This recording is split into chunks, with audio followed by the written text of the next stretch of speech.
Shalom saudara-saudaraku yang terkasih dalam nama Tuhan Yesus Kristus. Puji syukur kepada Tuhan kita, Yesus Kristus, yang oleh karena kasih dan anugerahnya, kembali kita dihantarkan di dalam ibadat tengah minggu kita pada malam hari ini. Kita sangat bersyukur, kita sangat berbangga memiliki Allah seperti Tuhan Yesus Kristus, karena senantiasa penyertaan-Nya nyata di dalam kehidupan kita. Kita mau angkat pujian kita dengan lagu Aku dan Seisi Rumahku.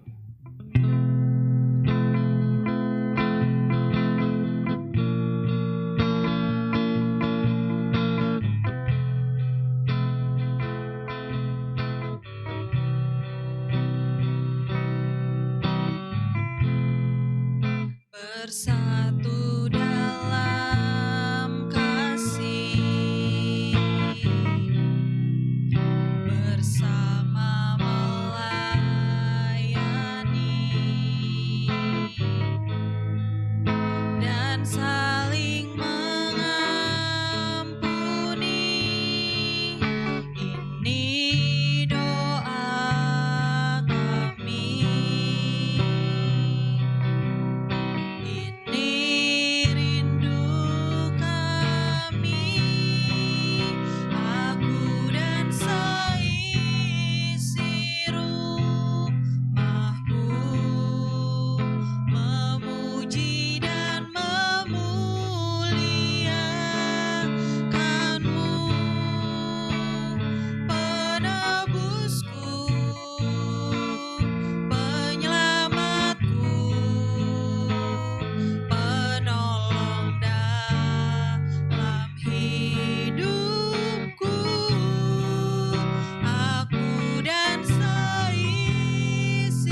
Mari kita bersatu di dalam doa.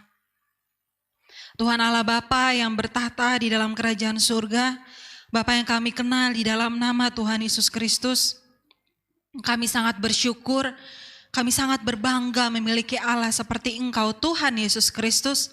Engkaulah Tuhan kami, Engkaulah Raja kami, Engkaulah penebus, penyelamat di dalam kehidupan kami. Hanya Engkau satu-satunya yang layak kami tinggikan. Kami muliakan dari dulu, sekarang, dan sampai selama-lamanya. Seperti lagu pujian yang kami naikkan kepadamu Tuhan, biarlah kami dan juga seisi rumah kami datang sujud di hadapan-Mu pada malam hari ini, di dalam ibadat tengah minggu kami. Kami mohon kiranya urapan kuasa-Mu, terlebih hati nurani yang baik, hati yang mau tunduk dan taat kepada hadirat-Mu, sebab kami percaya Tuhan, Engkau hadir di tengah-tengah ibadah yang kami lakukan. Engkau hadir Tuhan di mana rumah kami tinggal, dan kami percaya kuasa-Mu telah sampai kepada kami dan kepada seluruh tetangga-tetangga kami yang menyaksikan kami beribadah datang kepadamu. Kami bermohon kepadamu terlebih dahulu, ampunilah segala dosa, kesalahan, kelemahan kami. Layakkanlah kami Tuhan untuk menghadap tata hadirat-Mu, sebab kami tahu siapakah kami di hadapan-Mu. Kami manusia yang penuh dengan kelemahan, manusia yang penuh dengan dosa dan juga pelanggaran. Tetapi oleh karena kasih anugerah-Mu, kasih karunia-Mu, Engkau menjadikan kami semua menjadi umat yang senantiasa berpengharapan hanya kepada Tuhan Yesus Kristus. Terima kasih untuk kasih-Mu yang begitu besar kepada kami semua.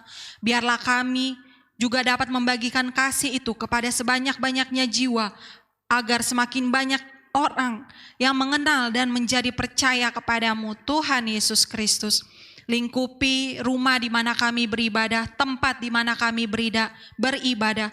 Biarlah terang yang daripada Tuhan memenuhi kehidupan kami dengan sukacita surga, sebab kami percaya Engkau Allah Tuhan yang layak ditinggikan, dimuliakan, dan biarlah kami sebagai umat-Mu senantiasa mau bergirang-girang oleh karena kasih Tuhan yang sangat besar di dalam kehidupan kami. Terima kasih ya Tuhan Yesus, kami sudah siap untuk memuji memuliakan nama-Mu, kami sudah siap untuk beribadah datang kepadamu. Hanya di dalam nama Tuhan Yesus Kristus. Haleluya. Amin. Kita berbangga memiliki Allah seperti Tuhan Yesus Kristus, saudara. Kasih-Nya senantiasa besar di dalam kehidupan kita, dan kita sebagai umat Tuhan juga harus saling mengasihi, karena itulah yang dikehendaki Tuhan Allah di dalam kehidupan kita. Kita mau angkat pujian kita dengan lagu hari ini, Kurasa Bahagia.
saudara? Ada yang dapat memisahkan kita? Sesungguhnya tidak ada. Oleh sebab itu, biarlah kita senantiasa saling mengasihi, karena kita keluarga di dalam Tuhan Yesus Kristus. Kita angkat pujian kita dengan lagu Ku Cinta Keluarga Tuhan.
Saudara-saudara, kalau kita hidup di dalam Tuhan, kita senantiasa saling mengasihi, satu di dalam doa.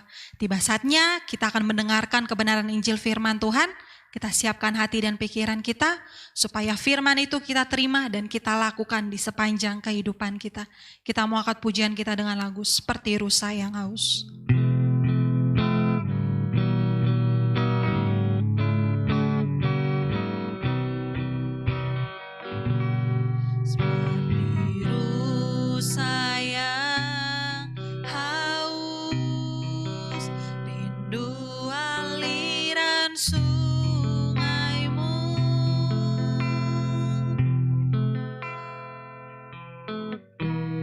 Hatiku tak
saudara kita bersatu di dalam doa. Kami telah menaikkan puji dan syukur kami kepadamu Tuhan, lewat puji-pujian. Biarlah senantiasa ada kegirangan di dalam hati kami. Kami senantiasa menjadi umat yang mau mengasihi, mencintai kepadamu, dan juga mengasihi kepada seluruh umatmu sesama kami. Biarlah itu senantiasa Engkau tanamkan di dalam hati dan pikiran kami. Supaya ya Tuhan Yesus Kristus, kehidupan kami senantiasa berkenan di hadapan-Mu. Terlebih pada saat ini kami akan mendengarkan kebenaran Injil firman-Mu. Ampunilah segala dosa, kesalahan, kelemahan kami. Layakkan kami Tuhan untuk menerima kebenaran Injil firman itu. Biarlah firman itu jangan berlalu begitu saja. Tetapi kami mau membuka bejana kehidupan kami. Kami mau membuka pikiran kami. Supaya firman itu yang senantiasa berkuasa di dalam kehidupan kami. Sehingga ketika kami berjalan di dalam dunia ini, kami berjalan bersama-sama dengan kebenaran Injil firman-Mu. Sebab firman-Mu adalah kebenaran. Firman-Mu adalah pelita bagi kaki kami. Dan juga terang bagi jalan kami. Biarlah senantiasa ya Tuhan Yesus Kristus, firman-Mu kami pegang di sepanjang kehidupan kami. Sebab firman-Mu adalah firman yang penuh dengan pengharapan. Bahkan firman itu sanggup juga memulihkan, menyembuhkan, bahkan memberikan pertobatan bagi kami semua. Agar senantiasa kehidupan kami ada di dalam kebenaran Injil firman-Mu. Terima kasih ya Tuhan Yesus Kristus, hamba-Mu yang telah Engkau tetapkan untuk melayani Engkau pada malam hari ini. Mohon kiranya terang yang daripada-Mu menerangi kehidupannya. Seluruh apa yang diperkatakan biarlah hanya berasal dari kebenaran Injil firman-Mu. Engkau yang senantiasa memagari hamba-Mu dengan kuat kuasa Roh Kudus-Mu. Agar ketika hamba-Mu memberitakan kepada kami yang mendengarkan, kami sama-sama menerima berkat keselamatan yang daripada Tuhan Yesus Kristus. Bahkan bukan hanya kami saja Tuhan, kami, seisi keluarga kami, tetangga-tetangga kami, bahkan sejauh kuasa kasih Tuhan melawat ibadah kami. Inilah seluruh doa kami, permohonan kami yang kami mohonkan hanya di dalam nama Tuhan Yesus Kristus. Haleluya. Amin. Shalom. Salam di dalam damai sejahtera Tuhan Yesus Kristus. Selamat kita bertemu kembali di dalam kebenaran Injil. Ajaran Injil sepenuh dari Tuhan Yesus Kristus di dalam ibadah tengah minggu kita. Di minggu yang ketiga bulan Februari. Bulan pemilu. Pemilihan umum yang baru saja kita selesaikan bersama, yang nantinya akan membentuk pemerintahan Republik Indonesia yang baru, yang bertugas melanjutkan warisan dari pemerintahan yang lama. Semoga Tuhan Yesus berkenan memberikan kepada kita seorang pemimpin yang tepat bagi bangsa ini.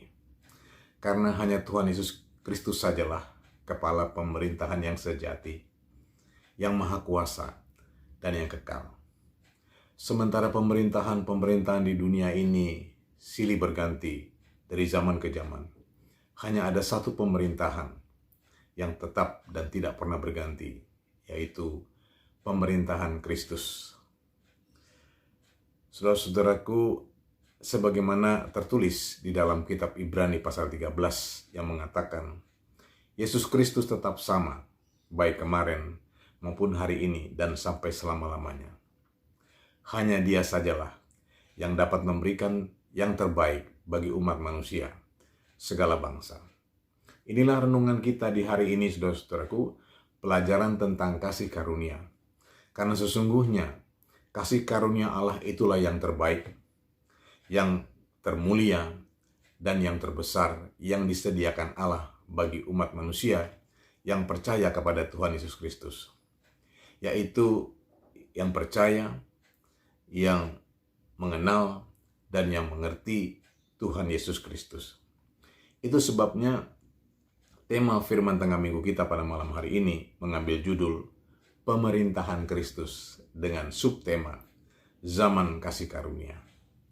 Agar kita pun percaya, mengenal, dan mengerti bahwa zaman ini adalah zaman pemerintahan Kristus. Dan kalau zaman ini adalah zaman pemerintahan Kristus, itu berarti bahwa zaman ini adalah zaman kasih karunia. Sekali lagi saudara-saudaraku, zaman pemerintahan Kristus artinya zaman kasih karunia. Saudara-saudaraku, sebagaimana yang diajarkan oleh para hamba Tuhan di masa-masa yang lalu, para angkatan kakek-kakek kita yang mengatakan bahwa zaman ini adalah zaman kasih karunia. Itu berarti tolok ukur daripada kesejahteraan dan kebahagiaan umat manusia sangat bergantung kepada kasih karunia Allah. Itu sebabnya kita harus mengenal kasih karunia Allah. Kita harus mengerti kasih karunia Allah. Terutama bagaimana caranya agar kita dapat memperoleh damai sejahtera dan bahagia oleh kasih karunia Allah. Untuk itu mari kita mulai membuka satu pelajaran dasar tentang kasih karunia Allah yang tertulis di dalam Yohanes 1 ayat 14-18.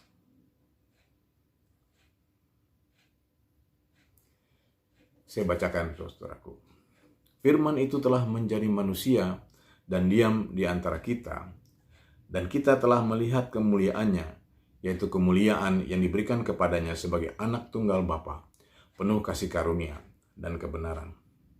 Yohanes memberi kesaksian tentang dia dan berseru katanya, inilah dia yang kumaksudkan ketika aku berkata, kemudian daripadaku akan datang dia yang telah mendahului aku, sebab dia telah ada sebelum aku. Karena dari kepenuhannya kita semua telah menerima kasih karunia demi kasih karunia. Sebab hukum Taurat diberikan oleh Musa, tetapi kasih karunia dan kebenaran datang oleh Yesus Kristus. Tidak seorang pun pernah melihat Allah, tetapi anak tunggal Allah yang ada di pangkuan Bapa, dialah yang menyatakannya. Amin. Inilah saudara-saudaraku riwayat daripada Tuhan Yesus Kristus, riwayat singkat Tuhan Yesus Kristus yang tertulis dalam kalimat-kalimat terakhir atau ayat-ayat terakhir, bagian penutup sekaligus kesimpulan dari perikop Yohanes pasal 1 yang berjudul Firman yang menjadi manusia. Ini adalah pelajaran dasar kasih karunia Allah yang akan kita pelajari nanti bersama juga dengan pelajaran lanjutannya. Yang ini disebut sebagai pelajaran dasar karena saudara-saudaraku isinya merupakan latar belakang atau asal-usul kehadiran atau kelahiran Yesus Kristus menjadi manusia di tengah umatnya Israel. Sesuai dengan tertulis di dalam ayat 14, saudaraku, kita pelajari, firman itu telah menjadi manusia dan diam di antara kita, dan kita telah melihat kemuliaannya, yaitu kemuliaan yang diberikan kepadanya sebagai anak tunggal Bapa, penuh kasih karunia dan kebenaran. Ini adalah satu keterangan yang singkat, padat, dan terperinci, yang memimpin kita untuk memandang Tuhan Yesus Kristus di dalam dua perspektif atau dua sudut pandang. Sudut pandang yang pertama adalah kita memandang Tuhan Yesus Kristus dalam wujud firman. Firman yang diam di antara umatnya. Apakah itu, saudara-saudaraku? Itulah perkataan dan pengajaran-pengajaran Yesus Kristus yang tertulis di dalam kitab Injil Perjanjian Baru yang masih utuh sampai hari ini. Saudara-saudaraku, kitab Injil Perjanjian Baru itu adalah perjanjian Allah yang memiliki kemuliaan. Sebagaimana nampak dalam perspektif atau sudut pandang yang kedua, yaitu Yesus Kristus, Tuhan Yesus Kristus di dalam pribadi atau wujud manusia. Sebagai anak tunggal Bapa, penuh kasih karunia dan kebenaran.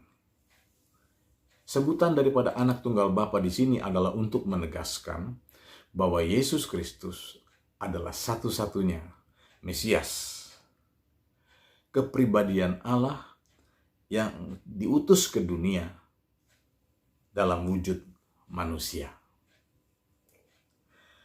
Kemudian saudara-saudaraku, di dalam ayat selanjutnya ditegaskan kembali bahwa firman yang menjadi manusia itu sesungguhnya adalah Allah yang menjadi manusia. Hal ini didukung oleh kesaksian Yohanes Pembaptis di dalam ayatnya yang ke-15. Kita periksa ayat 15 kembali. Yohanes memberi kesaksian tentang dia dan berseru katanya, Inilah dia yang kumaksudkan ketika aku berkata, kemudian daripadaku akan datang dia yang telah ada, yang telah mendahului aku, sebab dia telah ada sebelum aku. Amin. Saudara-saudaraku yang berbahagia, di dalam Injil sepenuh, Yohanes Pembaptis adalah seorang nabi terakhir dari Israel yang memiliki tugas yang khusus atau spesifik, yaitu sebagai, saudara-saudaraku, mempersiapkan jalan sebelum Yesus Kristus datang atau tampil di Israel. Dengan perkataan lain, Yohanes Pembaptis tampil untuk mendahului kedatangan Yesus Kristus. Namun di sini, saudara-saudaraku, Yohanes Pembaptis bersaksi bahwa Yesus Kristus itu sudah ada sebelum dia. Jadi tugas Yohanes Pembaptis itu adalah untuk mendahului kedatangan Yesus Kristus, namun Yohanes bersaksi bahwa Yesus Kristus sudah mendahului dia atau sudah ada sebelum dia. Ini bukanlah sebuah paradok, melainkan satu kesaksian yang menegaskan bahwa Yesus Kristus adalah Allah yang menjadi manusia. Nah, saudara-saudaraku, Yesus Kristus telah ada dari mulanya. Allah yang menjadi manusia, Mesias atau Juru Selamat satu-satunya. Selanjutnya, saudara-saudaraku, ayat 16 menyatakan kunci atau intisari dari Allah yang menjadi manusia itu. Proses, saudara-saudaraku, bagaimana Allah menyediakan kasih karunia bagi umat manusia. Kita periksa kembali ayat 16. Karena dari kepenuhannya kita semua telah menerima kasih karunia demi kasih karunia. Kata kunci di sini adalah kata kepenuhannya. Kepenuhannya di sini maknanya adalah, saudara-saudaraku, kegenapan dari rancangan kasih karunia Allah atau rancangan keselamatan umat manusia di dalam Yesus Kristus. Maka kepenuhan itu tidak lain dan tidak bukan adalah dua peristiwa penting di dalam riwayat Yesus Kristus yang disebut sebagai Natal dan Paskah. Inilah kata kunci untuk memahami kasih karunia Allah, Natal dan Paskah. Natal atau kelahiran Yesus Kristus sebagai pelajaran dasar kasih karunia, dan saudara-saudaraku, Paskah perjanjian baru yang terdiri dari kematian dan kebangkitan sebagai pelajaran lanjutan kasih karunia Allah. Saudara-saudaraku, pelajaran yang kita baca tadi di dalam Yohanes 1 adalah pelajaran dasar yang memiliki nuansa Natal atau nuansa kelahiran. Sedangkan pelajaran lanjutannya tertulis di dalam Yohanes pasal 3, di dalam ayat yang sangat populer di seluruh dunia. Kita periksa Yohanes 3 ayat 16. Karena begitu besar kasih Allah akan dunia ini, sehingga ia telah mengaruniakan anaknya yang tunggal, supaya setiap orang yang percaya kepadanya tidak binasa, melainkan beroleh hidup yang kekal. Amin. Saudara-saudaraku yang berbahagia, dalam Injil sepenuh, di dalam ayat yang memiliki nuansa Paskah ini, tertulis alasan atau landasan dari Paskah perjanjian baru, yaitu karena kasih Allah yang begitu besar, yang teramat besar, bahkan kasih yang terbesar, karena Yesus yang dikorbankan adalah merupakan anugerah terbesar bagi umat manusia yang percaya, yang beriman kepadanya, beriman kepada Tuhan Yesus Kristus, menerima Yesus Kristus sebagai Tuhan dan Juru Selamat. Inilah makna atau definisi kasih karunia Allah di dalam kata kunci Paskah. Kasih karunia Allah artinya kasih yang terbesar. Keselamatan yang kekal atau keselamatan yang permanen di dalam Tuhan Yesus Kristus. Bagaimana dengan definisi kasih karunia Allah di dalam kata kunci Natal? Itu tertulis di dalam nubuatan Nabi Yesaya. Kita periksa Yesaya 9 ayat 6-7. Demikian firman Allah. Sebab seorang anak telah lahir untuk kita, seorang putra telah diberikan untuk kita, lambang pemerintahan ada di atas bahunya, dan namanya disebutkan orang penasihat ajaib, Allah yang perkasa, Bapa yang kekal, Raja damai. Besar kekuasaannya dan damai sejahtera tidak akan berkesudahan di atas takhta Daud dan di dalam kerajaannya, karena ia mendasarkan dan mengokohkannya dengan keadilan dan kebenaran dari sekarang sampai selama-lamanya. Kecemburuan Tuhan semesta alam akan melakukan hal ini. Amin. Di dalam nubuatan tentang Natal ini tertulis yang menjadi alasan atau landasan dari kelahiran Yesus Kristus ke dunia, yaitu kecemburuan Tuhan semesta alam. Seperti tertulis dalam kalimat penutup ayat ke-7 tadi, saya bacakan kembali, saudaraku. Besar kekuasaannya dan damai sejahtera tidak akan berkesudahan di atas takhta Daud dan di dalam kerajaannya. Karena ia mendasarkan dan mengokohkannya dengan keadilan dan kebenaran dari sekarang sampai selama-lamanya.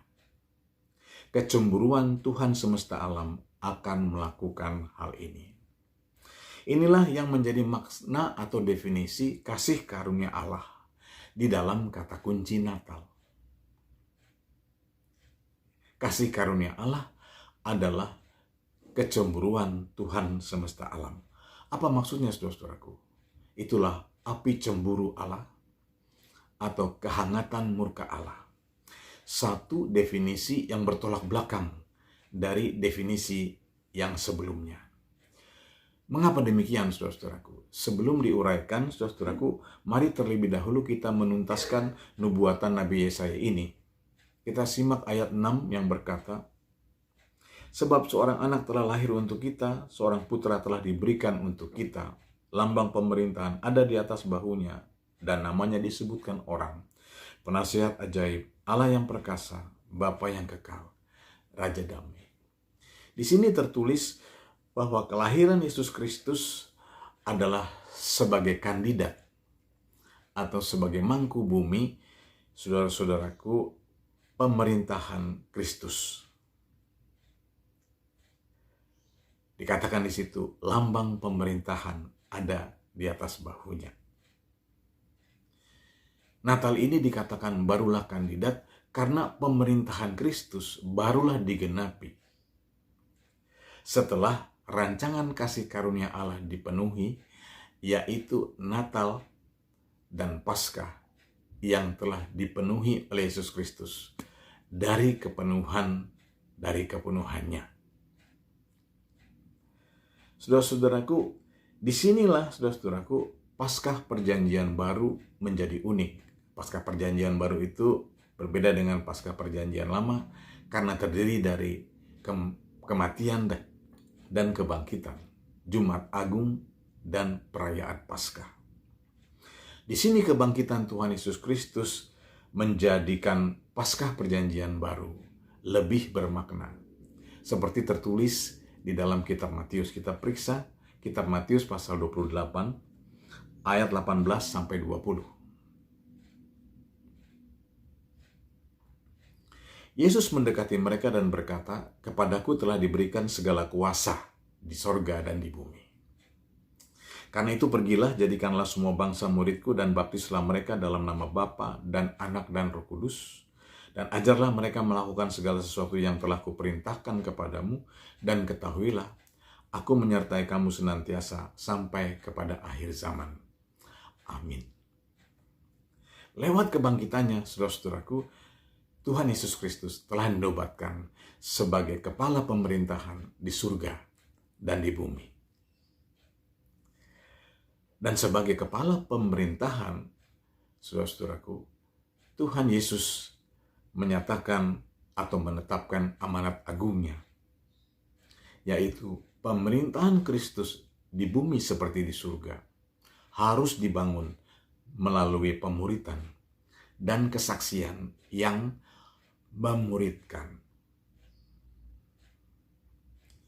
Ini berbicara, saudara-saudaraku, tentang hak dan tanggung jawab sesuai dengan teladan Yesus Kristus. Ketika Yesus Kristus telah menunaikan tugas, tanggung jawab dan kewajibannya, saudara-saudaraku, maka ia pun dinobatkan sebagai kepala pemerintahan Kristus. Sehingga tersedialah kasih karunia demi kasih karunia yang disediakan hanya kepada setiap umat yang berhak. Siapakah umat yang berhak itu? Yaitu mereka yang memenuhi kewajibannya, tanggung jawabnya untuk menjadi saksi, untuk menjadi murid, dan untuk menjadi saksi yang memuridkan. Nah, bagaimana saudara-saudaraku dengan umat manusia yang tidak memenuhi atau tidak melaksanakan amanat agung Tuhan Yesus Kristus itu? Tertulis dalam nubuatan Nabi Yesaya tadi, yang tersedia bagi mereka bukanlah kasih karunia demi kasih karunia. Dengan perkataan lain, orang-orang yang tidak melaksanakan amanat agung Tuhan Yesus Kristus itu tidak memiliki hak atas kasih yang terbesar atau keselamatan yang kekal. Tidak berhak atas Immanuel, penyertaan Tuhan Yesus Kristus yang menjadikan kehidupan ini di bumi seperti di surga. Umat yang tidak melaksanakan amanat agung Tuhan Yesus Kristus akan menerima azab, yaitu kehangatan murka Allah, api cemburu Allah. Itulah yang dimaksud sebagai kedaulatan pemerintahan Kristus sesuai dengan keempat gelar yang diberikan kepada Yesus Kristus. Penasihat yang ajaib atau guru yang sejati, Allah yang perkasa, Bapa yang kekal, dan Raja Damai atau Raja di atas segala raja. Dialah anak tunggal Allah yang duduk di pangkuan Bapa. Duduk di pangkuan Bapa maknanya adalah satu kedudukan atau satu singgasana dengan Allah. Dialah Tuhan Yesus Kristus, firman yang menjadi manusia, atau Injil Perjanjian Baru yang diam bersama dengan kita, satu-satunya kebenaran yang merepresentasikan ketuhanan yang Maha Esa. Akhir kata, saudara-saudaraku, semoga lewat ibadah tengah minggu ini, pemahaman kita tentang kasih karunia Allah menjadi lebih lengkap. Bahwa ternyata kasih karunia Allah itu bukan hanya terdiri dari satu dimensi, namun dua dimensi sekaligus, yaitu kasih dan cemburu di saat yang bersamaan. Ibarat sekeping koin, saudara-saudaraku, sekeping koin yang memiliki dua sisi yang berbeda permukaannya. Kasih dan cemburu. Sesungguhnya itulah hakikat Allah. Artinya hanya Allah saja yang berhak seperti itu. Berhak atas kasih dan berhak atas cemburu. Manusia, saudara-saudaraku, wajib memiliki kasih, tapi dilarang untuk cemburu, apalagi murka, supaya dapat layak membangun pemerintahan Kristus di dunia ini dengan kasih. Kasih yang berlandaskan hukum kasih, yang menggenapi atau menyempurnakan hukum Taurat. Itulah tadi isi daripada kesimpulan, saudara-saudaraku, Yohanes 1, firman yang menjadi manusia. Nah, saudara-saudaraku, apa makna daripada zaman kasih karunia? Kita lihat saja apa yang sedang terjadi di dunia ini. Di zaman sekarang ini, dunia sedang dilanda krisis. Krisis yang berkelanjutan sejak COVID-19. Mengapa begitu, saudara-saudaraku? Kasih karunia Allah. Kecemburuan Tuhan semesta alam atas dunia yang semakin fasik. Bagaimana dengan Indonesia? Oh, Indonesia baru saja melaksanakan pemilu, memilih pemimpin dan wakil-wakil rakyatnya. Bagaimana dengan masa depan pemerintahan yang baru nanti di tengah-tengah krisis dunia ini? tergantung kepada kasih karunia Allah yang harus diupayakan, yang harus diundang. Kasih karunia sebagai kasih yang terbesar itu lewat ketaatan kita, umat Kristus di zaman ini, dalam melaksanakan amanat agung Tuhan Yesus Kristus. Pertama, menjadi murid.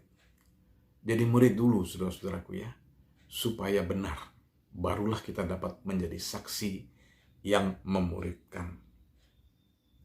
Yang memuridkan saudara dan saudari kita sebangsa dan setanah air. Terpujilah nama Tuhan Yesus Kristus dari sekarang sampai selama-lamanya. Biar Roh Kudus saja yang melanjutkan pelajaran ini, saudara-saudaraku, untuk kita sekalian. Tuhan Yesus memberkati. Mari saudara-saudaraku, kita akan menutup ibadah ini dengan doa syafaat. Kita angkat satu pujian, Mataku Tertuju Padamu.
Bapa di dalam surga, Allah yang perkasa, Raja damai, Raja segala raja.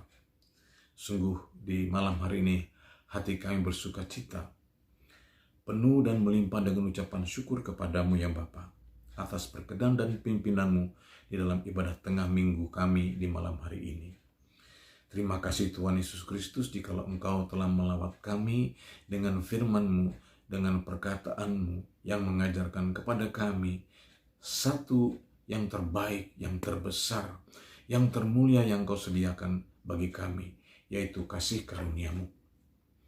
Bapa di dalam surga, hamba-Mu ini sudah selesai berkata-kata, namun biarlah Roh-Mu yang kudus terus melanjutkan pelajaran ini Tuhan di dalam hati dan sanubari kami masing-masing. Terima kasih Tuhan Yesus Kristus. Datanglah kerajaan-Mu, jadilah kehendak-Mu ya Bapa di dalam setiap rumah tangga umat yang mengikuti siaran ibadah tengah minggu ini. Biarlah kiranya hadirat-Mu itu Tuhan Yesus menjamah seisi rumah tangga kami, mempersatukan kami di dalam nama-Mu, di dalam kasih-Mu, dan di dalam kebenaran Injil-Mu. Memancarlah kiranya hadirat-Mu Tuhan, kemuliaan-Mu ke sekeliling rumah tangga kami, kepada tetangga-tetangga, kepada mereka yang ada di lingkungan kami ini, sejauh-jauh kasih-Mu menjangkau, agar mereka boleh merasakan getaran-getaran kasih-Mu. Dan oleh kemuliaan-Mu, mereka boleh ditarik untuk datang bersama-sama dengan kami, memuji memuliakan nama-Mu. Terima kasih Tuhan Yesus Kristus. Hamba serahkan kehidupan seluruh umat-Mu, sidang jemaat GBS Baladewa, dari yang termuda sampai yang tertua, hanya di dalam naungan kasih karunia-Mu. Umat-Mu yang sekolah, yang kuliah, yang bekerja, mengerjakan tugas-tugas rumah tangga, berusaha, berwira swasta, dan berdagang. Nyatalah kiranya pemerintahan-Mu, kedaulatan-Mu dalam kehidupan umat-Mu setiap hari. Terutama Tuhan, curahkanlah kasih dan sayang-Mu kepada sesama kami yang kecil dan lemah, para janda, anak yatim, dan para manula Tuhan yang kami kasihi. Engkau kiranya juga yang memberikan kesembuhan dan pemulihan kepada seluruh sidang jemaat-Mu, Bapa di dalam surga, mereka yang sakit, mereka yang berbeban berat, mereka yang letih lesu, pulihkanlah dan sembuhkanlah di dalam nama Tuhan Yesus Kristus, agar umat-Mu boleh dengan sebebas-bebasnya beribadah kepadamu. Kami juga berdoa untuk jam-jam ibadah yang dilayani di tengah-tengah sidang jemaat-Mu Bapa. Kiranya Tuhan, Roh-Mu yang kudus senantiasa memimpin, hadirat-Mu senantiasa ada di tengah-tengah peribadatan umat-Mu. Ibadah tengah minggu anak besok Tuhan, demikian juga ibadah kaum wanita, ibadah pos doa Tuhan Yesus Kristus, demikian juga ibadah kaum wanita dan ibadah pemuda di hari Sabtu. Demikian juga terlebih ibadah raya kami yang dilanjutkan dengan ibadah sekolah minggu dan ibadah kaum pria. Biarlah Bapa di dalam surga, hadirat-Mu senantiasa ada di tengah-tengah kami, sehingga umat-Mu yang datang beribadah pulang membawa berkat dan jamahan-Mu. Terima kasih Bapa. Urapi seluruh hamba-hamba-Mu dan pelayan-pelayan-Mu yang mendapat bagian di dalam pelayanan ini, agar mereka Tuhan boleh mempersiapkan dirinya untuk mempersembahkan tubuhnya sebagai persembahannya hidup yang kudus dan berkenan kepadamu. Haleluya.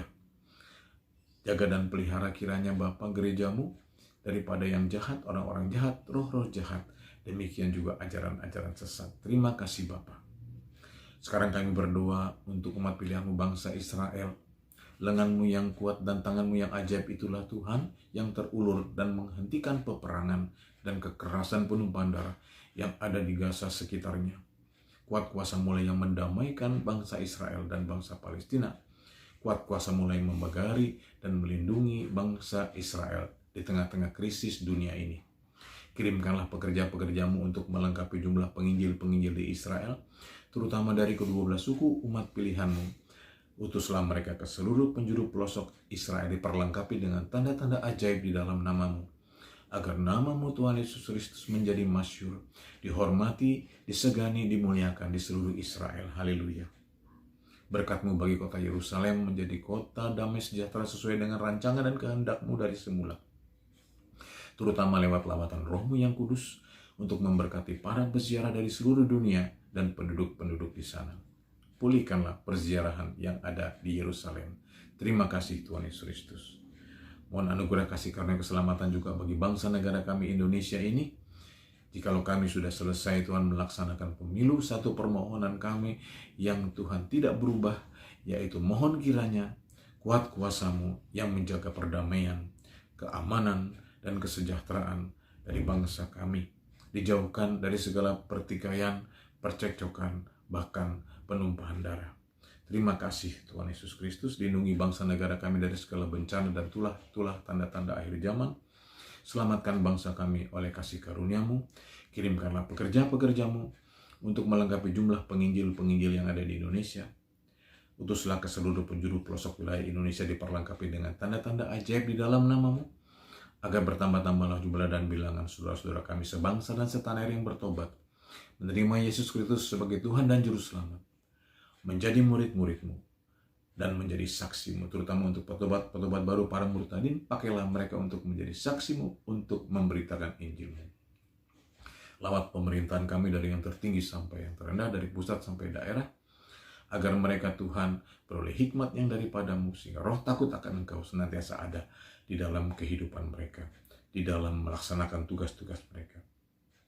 Terpujilah namamu dari sekarang sampai selama-lamanya. Akhirnya kami serahkan kehidupan kami sepanjang malam ini hanya di dalam naungan kasih karuniamu. Mohon kiranya sementara tubuh kami terlelap dalam istirahat malam kami, roh kami berjaga-jaga oleh Roh-Mu yang kudus. Inilah Tuhan doa syafaat kami yang kami peralaskan hanya di dalam namamu, di dalam nama Tuhan Yesus Kristus, Juru Selamat kami hidup di surga sampai selama-lamanya. Dan di dalam nama Tuhan Yesus kami akan menutup ibadah kami dengan doa yang Engkau ajarkan. Bapa kami yang di surga, dikuduskanlah namamu. Datanglah kerajaan-Mu, jadilah kehendak-Mu di bumi seperti di surga. Berikanlah kami pada hari ini makanan kami yang secukupnya. Dan ampunilah kami akan kesalahan kami seperti kami juga mengampuni orang yang bersalah kepada kami. Dan jangan bawa kami ke dalam pencobaan, tetapi lepaskanlah kami daripada yang jahat. Karena Engkaulah yang punya kerajaan dan kuasa dan kemuliaan sampai selama-lamanya. Haleluya. Amin. Shalom.